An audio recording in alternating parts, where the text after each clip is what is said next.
suot din yung hand gloves so parang ganito. Put your hand gloves. Ayan. Ito pag nasuot nyo na, paki-open na lahat ng Jolly Spaghetti.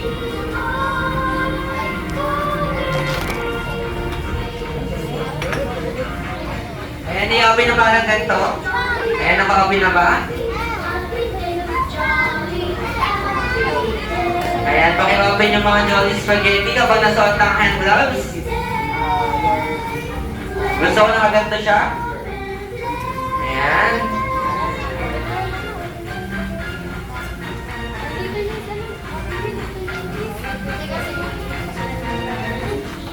Ayan, kapag na-open nyo ng Jolly Spaghetti, syempre, tutulungan kayo ni Ates at Kuyas para maglagay ng sauce. Ito yung sauce natin, kids. Ito yung sauce. This is the sauce. Ayan, ito yung sauce. Oops! Bawal mo na kumain, baby. Mamaya ka na kakain. Kids, tingin mo na kay Kuya Kyle, kids. Tingin mo na kay Kuya Kyle, kids. Ayan, ito yung sauce natin. The sauce, ito din sauce. Spaghetti sauce. Ayan, kapag i-open natin siya na parang ganito. Ayan, kapag na-open nyo na siya, isasalin natin siya dito sa ating noodles.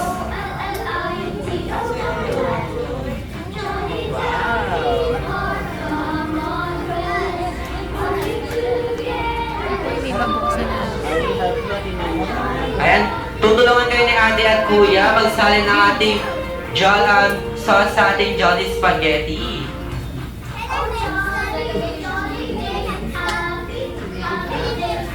Pati yung dito kasama, baby.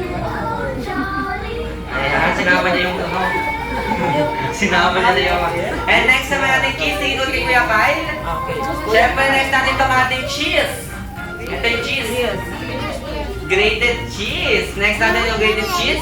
Siyempre, ibubuhos siya dito sa ating sauce kasama ang ating Jolly Spaghetti.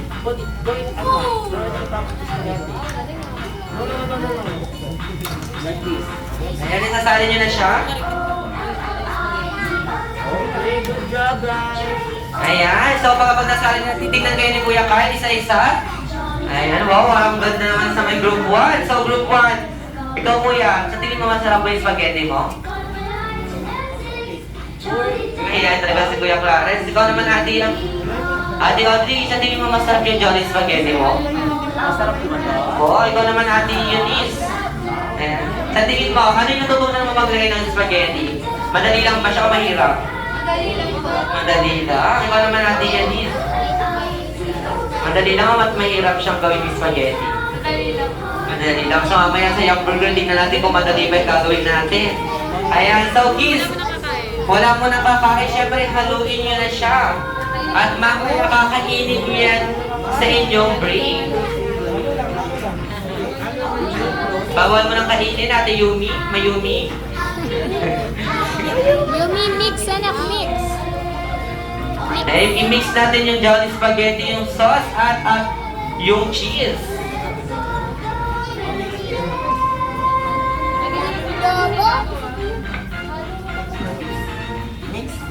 Ayan, mix nyo na siya.